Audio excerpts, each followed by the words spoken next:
I'm Rip Esselstyn, and you're listening to the Plant Strong podcast. Today, you're going to travel down under with me to the land of Australia to meet a powerhouse of plant-based music. I can't wait to introduce you to Keith Jeffrey and the music of his band, Atlas Genius. I'll have that right after this message from Plant Strong. Hey, Plant Strong family. Great news. Our unsalted vegetable broth and fan favorite 7-grain and sweet potato pancake mixes are all officially back in stock.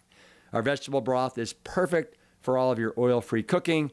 It makes an excellent base for soups, stews, and any dish that needs a rich, savory foundation. And if you've been missing our pancake mixes, now is the time to stock up. They make the most delicious, hearty stacks, perfect for fueling your weekend adventures, whether that's pickleball, hiking, or just a slow morning cup of joe. As a small but mighty business, demand planning is always a learning curve, and we appreciate your patience and support more than I can say. Our goal at Plant Strong is to make it simple and effortless to enjoy a whole food, plant-based lifestyle that's free from oils, refined sugars, and excessive sodium without compromising on flavor or satisfaction. Get yours now at plantstrong.com and always keep living Plant Strong. Today is going to be a fun episode, my Plant Strong brothers and sisters. Let me give you the backstory here. Several months ago, I received an email from a gentleman named Steve Jeffrey from the Adelaide, Australia band Atlas Genius. Love that name. They're not only distinguished by their musical talent, but also by their commitment to a plant-based lifestyle. And they wanted to send me a big thank you for all the work that I'm doing and the messages that I'm spreading. So naturally, I wanted to ask them to be on the show and share their journey and their music with us. Today I speak with Keith, the lead singer, songwriter, and guitarist for the band, and he shares how this lifestyle choice intertwines with their artistic identity and their personal values. I wanted to know how they navigate their eating with such a vigorous touring schedule and how he feels about the societal perceptions of masculinity and diet, particularly in Australia, where the idea of needing meat to be strong persists like nobody's business. I sincerely appreciated his perspective on this one. At the end of the episode, we even get a little funky as my producer, Carrie, pops in to share one of my favorite songs called Nobody Loves Like You, which is off their latest record called End of the Tunnel. I know you're going to enjoy this one, and if you feel like it, be sure to get up and dance. Keith Jeffrey, thank you for joining me from the down. Thank you for joining me from the land down under. Yes, it's nice to be here with you from down under. Yeah, I appreciate you kind of waking up at the crack of dawn. Well, I'm a musician, Rip, so, early mornings are not my friend. But you got it. So, so it doesn't come with the territory. I will say I'm more of a morning person now than I used to be. Right. Because, when I was younger, we used to play gigs till 3 a.m. and so. So if you're playing a gig till 3 a.m, does that mean that you're getting up at 1 p.m. or noon? Probably 11-ish back in the day, which I didn't like because you've missed half the day. That was the trade-off with being a musician. Right. Well, just so everybody knows, so Keith Jeffrey is the lead singer and guitarist for Atlas Genius. You guys hail out of Adelaide, Australia. Yep. And you guys, in doing my homework, I've come to realize that you guys kind of really cracked the scene in 2011 with Trojans. Yeah. And all of a sudden, you guys became a worldwide sensation. Reached number 4 on the Billboard alternative song charts, and like, wow. I mean, and I'm sure from there that kind of, changed your life. Yeah, it was kind of out of the blue because as musicians, you work a lot on songs that nobody ever hears or nobody wants to hear, and so and I was 31, I think, or 30 when we finished Trojans. So I'd kind of given up on the idea of it being a career. I mean, a career that I was happy with. So I went back to school. I was studying architecture when Trojans did its thing. So that was the universe interjecting and saying, "No, let's keep going with this music that you've been doing." So yeah. And so, I mean, so when did you start your kind of music career? And would you say that you've been doing it kind of you've been a full-time musician up until now, or not? Yeah, I have been a full-time musician since I was 19. So Wow. I had a couple of jobs when I was a kid. So my first job, which I think is partly the reason why indirectly why we're sitting here right now, you and I talking, is that my first job was at KFC when I was 15. Wow. And then I worked in a supermarket. So that was a couple of years at KFC and then a couple of years at a supermarket. And then music took over and I was able to play gigs and pay the bills without having to work for the man, so to speak. Wow. Well, and so what happened is, it was probably a couple of weeks ago, I got a letter from, I think it's your brother, Steven. Yeah. Is that right? Yep. My middle brother. Yep. Yeah. And so he sent me a really nice email telling me about, you guys and how the whole band is vegan.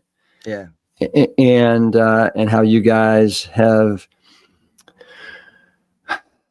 kind of successfully navigated, I think, being vegan and being musicians over the years. And so I would love to kind of jump into, well, for starters, so it sounds like you had a very interesting KFC experience, but is there anything, like, what drove maybe you in particular to the vegan lifestyle? So growing up, I didn't like meat. It was something I just didn't, even as a little kid. It was something if it was ever cooked, which was rare in our family, but if there was meat, I didn't like it. And my parents actually followed the Pritikin diet when we were growing up. So Nathan Pritikin, right? So my dad went deep on that because he lost his dad at 51 of a heart attack. So my dad was 18 and all of a sudden his dad passed. He was 51. He was on holidays in Perth apparently, and he went for a run. His doctor had given him the all clear the week before. This was in like 1969 or something like that. And then he dropped dead of a heart attack. And my dad was just like, well, obviously grief stricken. But then after that, once the grief had kind of subsided a little bit, it was like anger of like, why was my dad taken at a pretty young age? And seemingly like he looked healthy from photos that I've seen and from what my dad said. So that set him off on a path. And then in the 70s, I guess, a few years after losing his dad, he was listening to a radio program and this guy, Nathan Pritikin, was being interviewed on an Australian radio station talking about this diet where you cut out the majority of animal fats. I think Pritikin prescribed small amounts of meat. I think it was like 200 grams a week or something like that. But then cutting out dairy, cutting out oils. He was very strict. I mean, really strict, probably too strict. But that kind of, so growing up, we were kind of living that lifestyle with the odd bit of meat occasionally, but I hated it. And then you go into your teens, and then you've got some disposable income because you've got your first job working at KFC. And so, you'd buy burgers and whatever. And so I was definitely not vegan during that period. Right. And so it was only until about my 30th year when we watched Forks Over Knives, which is kind of the funny thing to be sitting here now talking to you. Yeah. How many brothers, sisters do you have in your family? So there's just three of us, three brothers in total. Three brothers. You're one of those brothers. So three in total. Yeah, so I'm the eldest. Stephen, who emailed you, is the middle, and Michael, our drummer, is the youngest. So they're none of them eat meat. My parents don't. My grandparents didn't. I've got one grandmother left. She's vegan as well. She's 96. And my uncle and auntie and cousins are also vegan as a result of watching Forks Over Knives about, I don't know, 13 years ago, 14 years ago. Yeah, no, you're exactly right. It came out in 2011. And growing up in Australia, I mean, Australia, I think, is very similar to the United States as far as I think the prevailing attitude amongst most people that you need meat in order to be manly and to be strong. And I've heard that Australians, next to the Americans, have some of the highest rates of heart disease, cancer, type 2 diabetes, elevated, blood pressure, all those things. Is that what you see from where you sit in Adelaide? Yeah, it is. There is this really strong idea. I mean, it's been around forever, that to be a man is to have steak and protein. And if you're going to go to the gym, well, then you need to be eating a bunch of whey protein and a bunch of meat and the best food. Like, I've got friends who are, I go to the local gym. I've got friends who go there a lot. They're, big bodybuilders, and they're all about just chicken and beef, and that's what it is to be a man. And so it's disappointing, because I feel like around 2011, 2012, there seemed to be this like growing movement of people going, we don't really need to be killing these poor animals, because there's obviously there's the ethics of that. Then there's also your own personal health. And it seemed like people were kind of waking up. But I feel like, unfortunately, I've had friends that were sort of going down that path too. They might have been pescatarian, or they might have been vegetarian, or whatever. And a lot of them have sort of stepped back and gone backwards into just eating meat again. Which is, and Australia is like America, because I've spent a lot of time in America, a lot of time here, obviously, and there are, that's that prevailing attitude. Well, and unfortunately, there's so much confusion out there for the layperson, and so much distractions with, high protein, low carb, the newest iterations of Atkins, which are now, the paleo, and then the carnivore, and now the lion and the caveman diet. And so people don't you think that it's a deliberate muddying of the waters, so that you don't even, there's so many options and they all have like a compelling story, and then you're like, oh, I guess I'll just do what I've always been doing, or rather than making it's like like Michael Greger's great, but not enough of my friends know about Michael Greger, and talking about these, like, well, if you look at these studies, this is all bullshit, but there's this deliberate muddying of the waters, like, just, just people just give up. Well, it's funny. I don't know if it's a deliberate muddying of the waters, or if it's just people that are trying to carve a niche in a space and make a living, make tons of money off of it, because everybody wants to eat, right? Or everybody needs to eat. And when you tell somebody that you can eat foods that you love, you can have your steak, and you can have your butter, and you can have your eggs, I think people, unfortunately, they want to hear that message. Yeah. So you're right. It's a very easy sell. Continue to do what you're doing, and we'll call it this diet. Just take one thing out, and then keep doing everything else. So, hey, I want to come back to your veganism, because that's going to be the thread that comes through this talk with you. But I want to go back to your music for a second. So Trojans was released, or I should say, came out in 2011. You just came out with a new album called End of the Tunnel. It came out in September 6th of this year. You had a 9-year hiatus. Any particular reason why 9 years, or is it that's just how it happened? It definitely was not a planned 9-year hiatus, and it wasn't a hiatus in the sense that we took time off music, because we were making music the whole time, and we were touring up until the pandemic. We were still touring. We were living in Los Angeles. We lived there for about 8 years. Wow. So we put out the second record in 2015, which is a shockingly long time ago, and which I actually felt bad about when we put it out, because it had been 2 years or a year and a half since the first record, and I was like, oh, that's so long, a year and a half. Yeah. And not knowing what would happen, of course. And so the plan was to put out another record in 2017, 18. We toured a lot on the second record, and then we got dropped by Warner Brothers after a year because we didn't have a #1 single on the second record. The ruthlessness of the industry is, well, you did have a song that got to number 10, top 10 on the second record, but that's not enough. We wanted a #1. So see you later. So we were kind of in the wilderness for a little bit there, looking for a new label. We found a new label, then we changed managers, and then we changed labels, we changed managers, and we toured a lot. And then the pandemic came along. I mean, it was a combination of it was like Spinal Tap, I think, in some ways. Yeah. Like you see, I mean, Spinal Tap is the most accurate documentary, I feel like. Even though it is a mockumentary, it seems sometimes like it was, right. A blueprint for what happens. And so it was just a combination of bad management, bad label, bad moves on our part. And then we finished a new record at the beginning of the pandemic in 2020. We were about to hopefully go and put that out and then tour in 2020. And then, of course, we all went into lockdown. Yeah.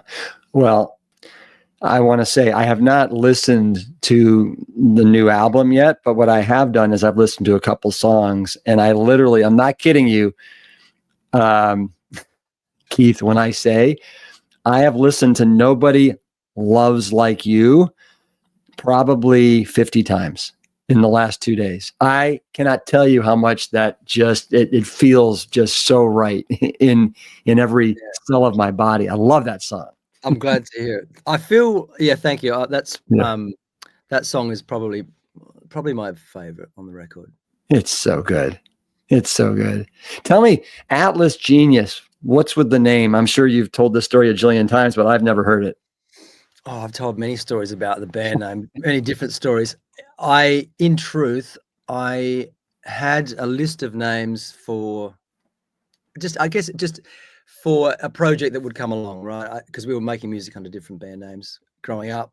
And I just had a list of, I don't know, maybe 15 band names on my phone.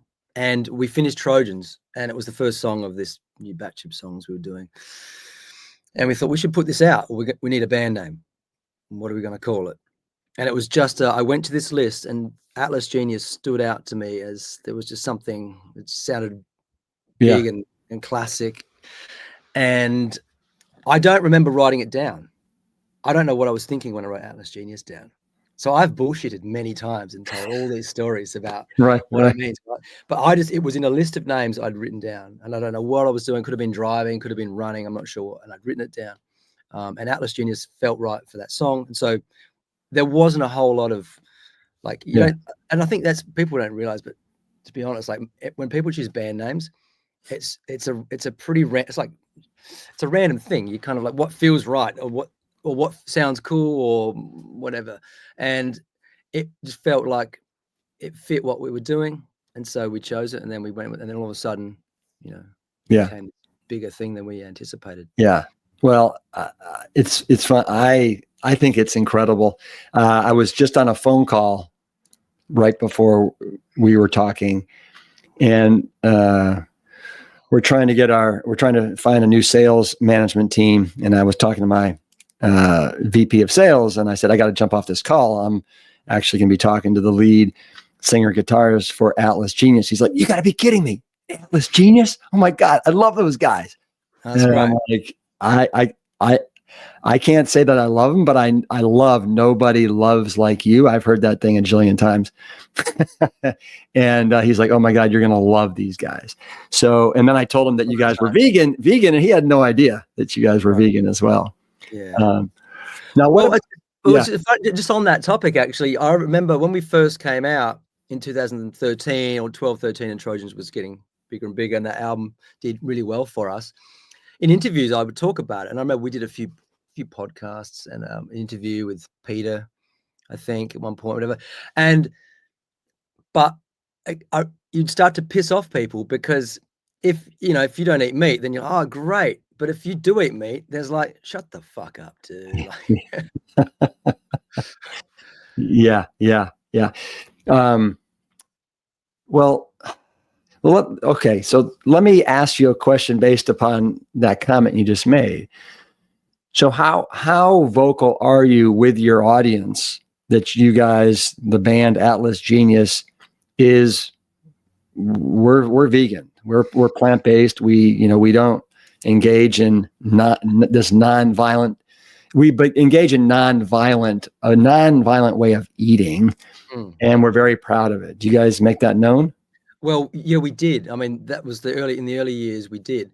But I just like with fans, at friends as well, I noticed quickly, well, probably not quickly enough, but if you would talk about it all the time, then people would just, oh, come on, man, just can we drop this? And I remember I'd share a lot of things about, like the cruelty to cows and the cruelty to pigs and all this sort of stuff on my social media. And then I realized that the friends that kind of came over to the dark side, I stopped eating meat, they're the ones that would just hang around and see that we were healthy. It actually looked pretty good. The food was good, and they kind of piqued their interest a bit, and they're like, oh, actually, I think I might try it for a bit. And that was the successful kind of conversion, was just being around people and doing that rather than beating them over the head with the message. And so now I don't take that approach either with friends or with fans of the band. It's kind of more of a just do your thing. If people ask you, of course, I'll happily talk about it. I'll chew someone's ear off if they want to talk about it. But I kind of became less militant because it seemed like it was a more effective approach to just do what you do. I think that's really smart. I think that the preaching kind of gets old and tends to backfire more than it helps. Because if I stop and think about what I was like when I remember there were a couple of girls in high school who were vegetarian, and they tended to be the first, because as a guy, like we're talking about, you got to eat your meat. And I remember kind of thinking, oh, they're a bit weird. And if they'd talk about it, I was like, oh yeah, I don't want to go there. Even though deep down, I didn't feel good about being implicit in the violence of farming. But, I didn't want to hear the message. Does any of your, so do you refer to yourself as vegetarian, vegan? I guess plant-based now. Okay. Because I think also the problem with terms like vegan is it's become so politicized, and so people will just attribute a whole list of other things to you based on the fact that you're using the term vegan. And I think that's a huge problem in the plant-based vegan movement, is that it shouldn't be politicized. It's got nothing to do with left, right. Yeah. But it seems like but people feel like it is now. Like you're a soy boy, all that kind of stuff. Hey, I want to be a soy boy. That sounds kind of sexy to me. What does any veganism or plant-based-ism run through any of your songs? Yeah, there was a song called City We Grow on the second record that initially we were touring the first record, and I remember being on the tour bus, and our manager at the time said, Coca-Cola want you to write a jingle or a song, not a jingle, but a song for this new environmentally friendly plant-based, like the bottle was made out of plant. I don't know how they did that, but anyway, we wrote the song, they liked it, but then they scrapped the campaign, so the song never got used. But in my mind, it was kind of writing about plant-based and not being a positive new way to live. That's probably the only song. There might be something else, but right, where I've sat down to try and write about that kind of topic. How many members are there in your band? Oh, it's a revolving door. So, it's always been myself and my brother Mike. Stephen has been in the band now. He was in the band years ago, and then he's back in the band. He's been back since 2016. So there's 3 core members now, all brothers, and then we've had a few other members that have been in for a period, and then Right. move on.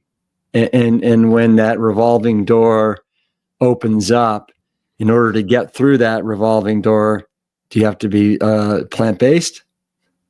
I, again, was very strict early on. I remember having band members and like there was no meat allowed on the rider because generally you get to a venue, there'd be a platter and there'd be like some fruit, cheese, and then a bunch of shaved meats, and I would absolutely hate that, right? And so the ad rider would always say no meat, no cheese, and sometimes you'd get there and they hadn't read it, so it was just a typical right. And I'm really pissed off about that, and we didn't have any meat on the bus. Actually, we still wouldn't allow that, but then you realize like it's just.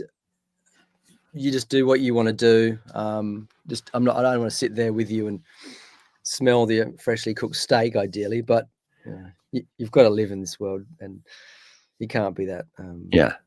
Strict. End of the Tunnel. I have a couple questions about that album. Number one, I love the name, and I love what the name stands for. Tell the audience, what does End of the Tunnel mean? A couple of things. I guess they're all obviously closely linked. So the end of the tunnel for us, well, for me, and I'm sure for my brothers, was this period of trying to get the record out, not being able to because contractually we were sort of, I guess, trapped in a record deal where we couldn't see eye to eye on how we wanted to put it out. Therefore, it gets shelved. It happens more often than it should in the industry where you've got a body of work, but it's owned. The recording is owned by the record label. So there was that. There was also just everything we went through pre-pandemic, like some personal relationship issues that just got really out of hand, and then and obviously going through the pandemic as musicians where you couldn't do what you did. I mean, our industry was probably the first to shut down and then the last to open up. And we're a relatively small group compared to a lot of other industries. So we didn't really have anyone championing the plight of the musician. So the whole thing, it was just a long period of personal struggle, and also, I guess, and also the global struggle that we all went through during that period. But also, I think there's an element of hopefulness, right? The end of the tunnel, the light at the end of the tunnel, and it's going to be okay. Well, that was exactly. There was the idea that you get through it, and what doesn't kill you makes you stronger, hopefully, and you become more resilient. I mean, and also, I guess, the passing of time, hopefully some maturity and a way of looking at it and going, well, look, this is tough, but there's more to life than just one. We have all these other aspects to our lives that you can, and I've been guilty of this, of just focusing on, well, if I can't get the record out, this is the end of the world. This is, and it can a huge mental toll when you focus on something so much like that. When it's been when your job is also your passion, that's the sort of the double-edged sword. Like being a musician, like I would do this if I didn't make money from it, because I did for a long time, and then but when you do have some success with it, and it's able, it affords you the freedom to do it full time. Then if that situation is threatened, that's a really confronting thing to go through. Yeah. You, as part of your tour for the End of the Tunnel, and you guys came to Texas. What cities were you in Texas? We did. It was Austin, Houston, and then Dallas. And I'm not just saying this because you're in Houston. I'm in Austin. Sorry, Austin. But some of probably my 3 favorite shows include, as well as Nashville. We did Nashville, then Austin, Houston, Dallas, and those 4 shows were just fantastic. Like crowds were just off the chain. Yeah. Well, I wish I would have known you then. I would have come to the concert. Yeah, I know.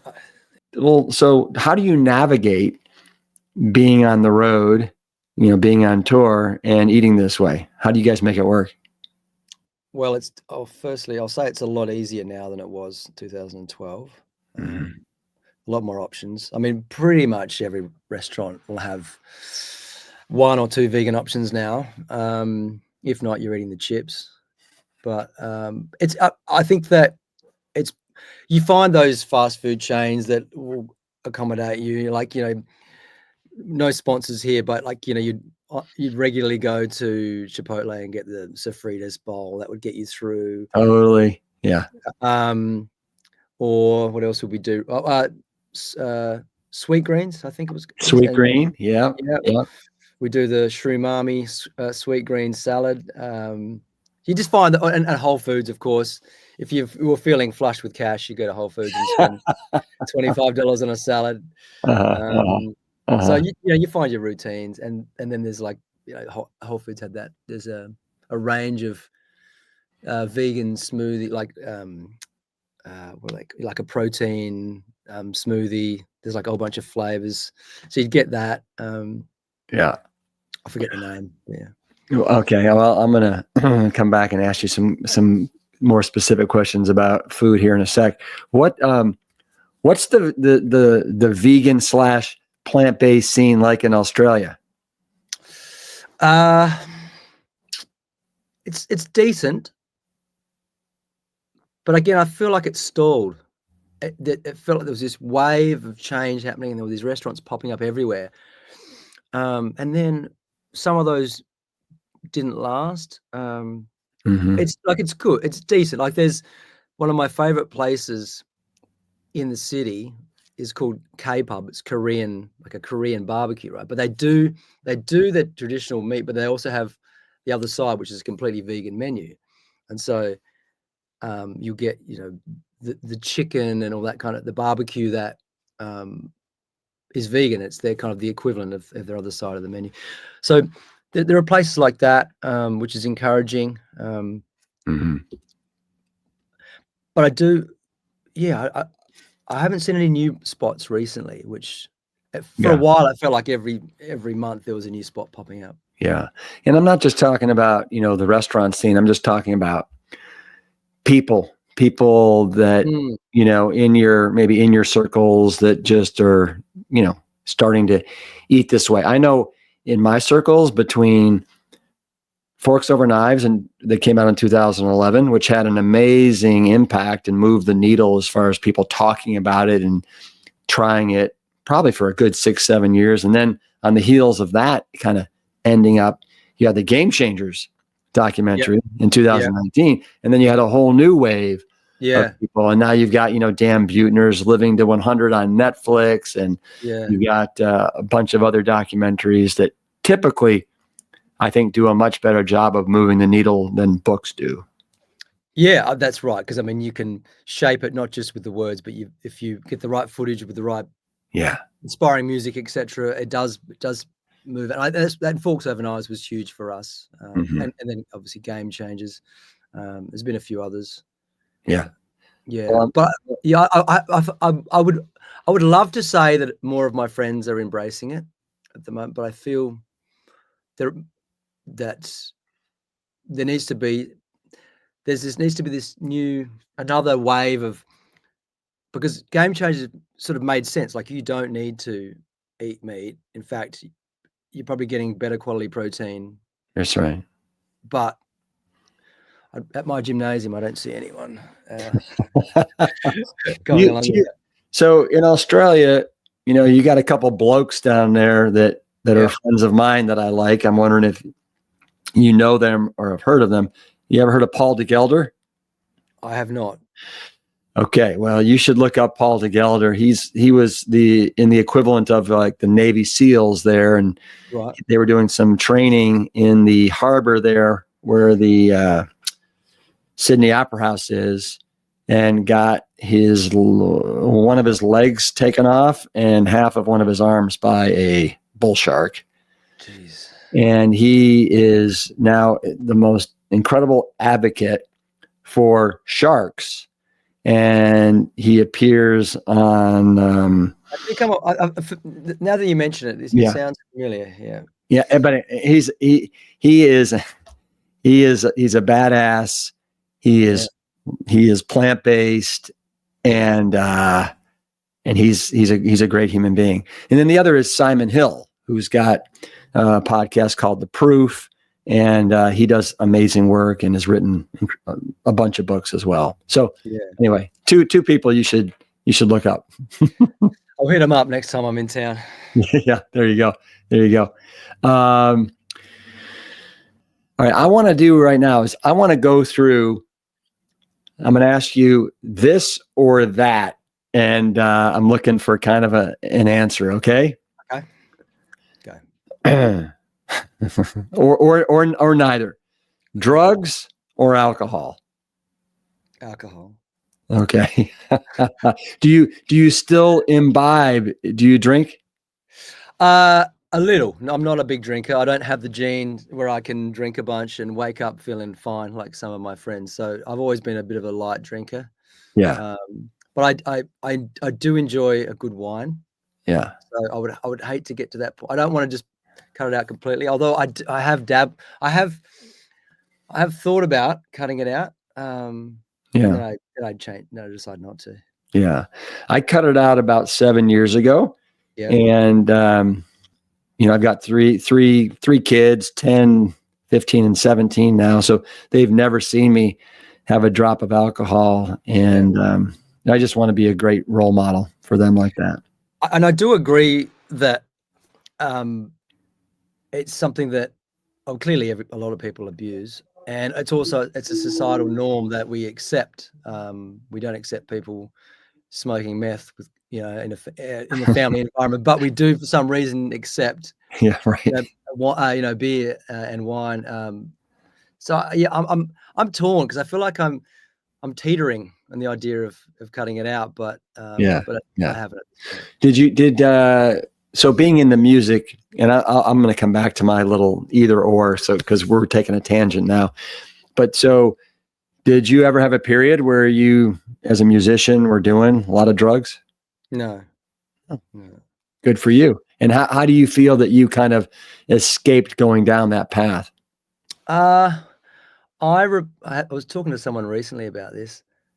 When in high school they used to do they get, I think it was a police officer would come around, they'd do the presentation and he'd be Jimmy. Jimmy was 15 years old and Jimmy only took ecstasy once and he died, or whoever it was. And that fear that it instilled, that really, that stuck with me because and my mum was, and still she was always good with that. Like, just don't, make sure you don't do drugs because you could die straight away. So there was that that fear kind of that stuck with me. And also I don't I think like the depression of drinking, like if you have a few beers, the blues the next day, I can't imagine how bad that would be if I was to start becoming a regular user of some substance. Yeah. I'm a regular user of a substance called exercise. Same. Yeah, it's a daily thing. Yeah. What do you what's your preferred movement of choice? So basically every day I'll walk my two Labradors to the beach, and that's about a 6-kilometer walk. So a kilometer to the beach and then a couple of Ks along the beach. So that's about an hour, and then I'll go to the gym normally in the afternoon for an hour. So I kind of get about 2 hours in a day, which I feel pretty lucky to be able to do. Right. So your golden lab is Rosie and your black lab is Henry. Correct. What about old Floof Marcus? Yeah, gorgeous boy. We lost him a couple of years ago. He was I'm sorry. He was nearly 16. He had a good run, and he was plant-based. Actually, all the dogs are plant-based. Wow, that's great. So, I mean, there might be people out there who will think that is animal abuse, to not feed your dogs meat, but they're fine. Yeah. So what's interesting is, we throw these 6-day retreats twice a year, and we typically have 70 to 90 people that show up. And we don't allow any alcohol on the campus. No smoking, no Twinkies, no animal products. Yeah. Right. And it's amazing. We have more fun, and we laugh harder, and we play harder, and we dance harder. And people at the end, they're like, I can't believe that I was able to laugh, dance, sing, have fun without alcohol. I've never tried that before in my life. I mean, isn't that just crazy? Yeah. Yeah. I'm not surprised though. Yeah. I think a lot of people feel like they need it as their social lubricant. I know that I don't need it. Like, I can go out and not drink and have a great night. I don't find that alcohol gives me that buzz that I think I've got. Some of my friends do. I see that in them, and I think there's that tendency then to keep going because they do get that. But I don't feel that. So I guess that's probably partly why I have become a full-blown alcoholic. Yeah, I mean, because Australians are known for their yeah. Well, I don't fit that. Yeah, I was going to say I wish I did, but no, I don't. My dad and mum will get hangovers from one glass of wine. Like, they're lightweights, and we're lightweights as well. So, what would you say is the biggest difference? Because I've never been to Australia or New Zealand. What's the biggest difference between New Zealanders and Australians? I really like it, New Zealanders. I've known a few. I dated a New Zealand girl years ago, and I've got some friends who are from there. There's always been the rivalry, right? Because their accent is extreme. They do have a strong accent, right? At least to Australian ears, it is. And they do this thing called vowel swapping, where, like, it seems like every vowel's in the wrong spot. Like 6 becomes sucks. I don't know how that happens. But I really like New Zealanders, and I'd say on average, percentage-wise, I've liked more New Zealanders than I have Australians. So I dare I say that. Wow. But I haven't been there, so I haven't sort of immersed myself in their culture. Well, and you dated a New Zealander? Was she in Australia? No, that was in Los Angeles. Oh, Los Angeles, of course. Yes. All right, so let's do my little game with you, okay? Oh, yes, continue. Okay, here we go. About 12 of these guys. Mac or PC? Mac all the way. I know. I saw you singing If So on the side of a cliff. It was so incredible with that Mac in front of you. Oh my gosh, Keith, that was like incredible. Thank you. That was during the pandemic. Yeah, that footage was killer. Thanks. Yeah. Elvis or Elton John? Oh, that's a tough. I'm going to go Elvis because, I mean, the originator, the first rock star, really. Yeah. Good. Oatmeal or avocado toast? Avocado toast, because I grew up eating oatmeal every morning. My mum killed it for me. Pancakes or waffles? Waffles, because we didn't grow up with them. They were not a big thing here, and so yeah, probably waffles. All right. Going to the movie theater or staying home and having and watching Netflix? I don't do it often, but going to the movie theater. Okay. Baseball cap or hoodie? Baseball cap. There you go. You're wearing it right now. Camping or a luxury hotel? No, luxury hotel. Although I should say camping. That's funny. All right. New York City or the Windy City, Chicago? Oh, I like them both. I do. And we started our tour in Chicago and we had a week there. I do love Chicago, but I'm going to say New York because from the moment I first got there in 2012, it blew me away. Nice. I think I know the answer to this one because we kind of talked about it earlier, but alcohol or Wim Hof breathing? No, Wim Hof breathing. Okay, Great. Wonderful. Tofu or chicken? Well, I mean, it's got to be tofu, doesn't it? Got to be tofu. Exactly. All right. And this is the last one for you, my man. If so, or nobody loves like you. Nobody Loves Like You. It should be a bigger song than it is. If So was a big song for us, but Nobody Loves should have been a bigger song. Wow. Wow. So, Carrie, who's the producer of the podcast, and she's listening right now, tell me, is there a way that we could insert Nobody Loves Like You into this podcast? Because it's also will play on YouTube, and actually embed it so everybody can listen to it. I need to there's a lot of laws with music licensing. I mean, I know we've got the band leader right here. So I think you should be okay. You should be okay because we own our own publishing, and the record deal we have, we control those. So you should be fine. Okay. Yeah. I always feel like if the artist gives permission and you have that, then I don't want to write $1 million check to BMI or ASCAP. Like, no, you should be fine. I mean, of course, there's always the risk that there's some automated pull down thing, which frustrates the hell out of us. right. But no, I think you should be fine. Okay. Well, and this, just so you know, air this. Don't cut all this. All right. No. Yeah, absolutely. I think so. Yes. No, this is all very part of the interview here, because I want people to see it and to hear it and feel what I have felt and play that thing 50 times in 2 days. Do you know what? I very rarely have liked our music videos we've done.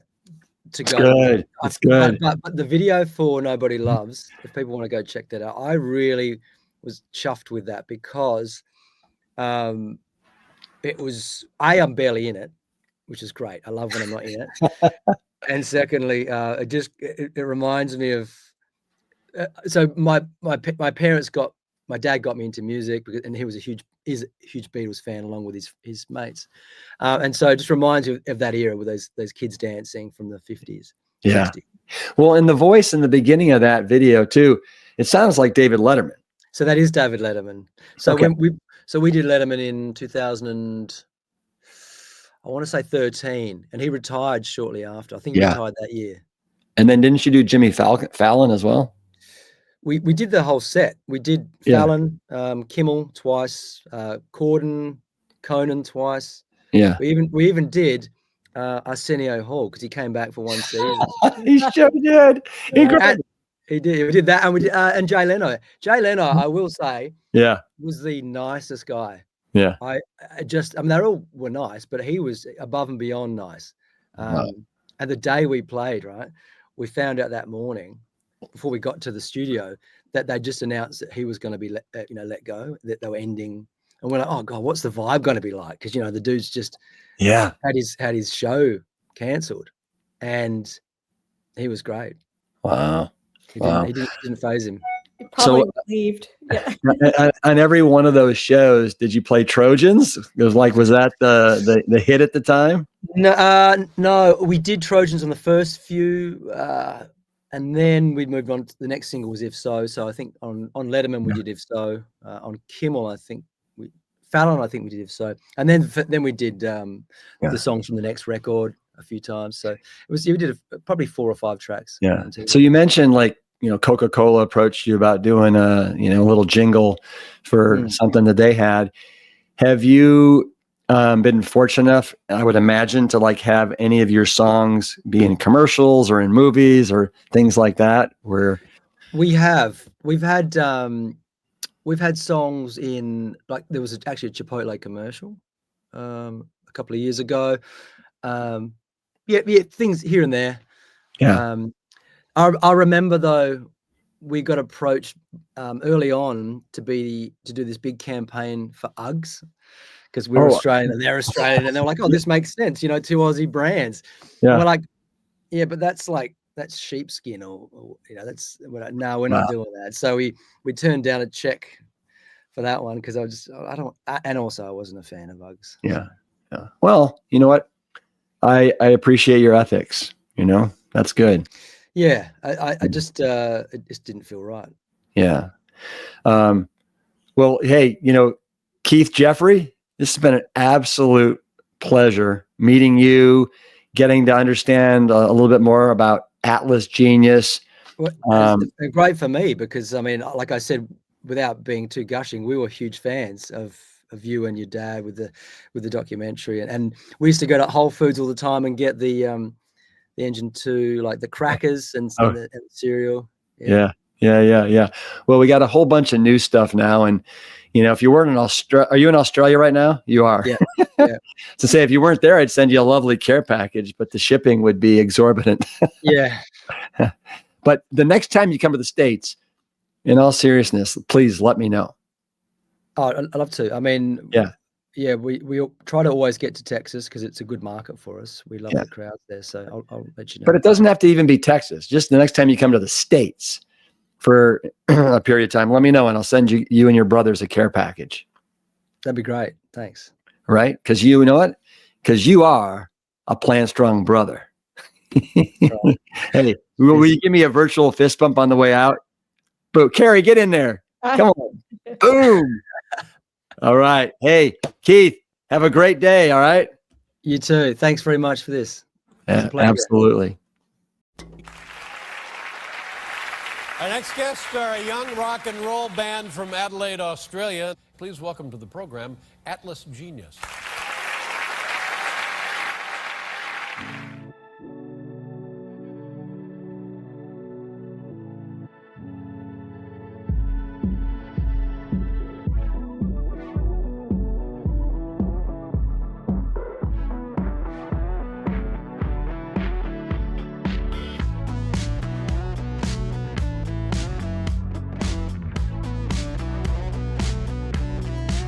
I must admit I'm half the world away. It doesn't help I left for outer space. So breathe out, let the words escape.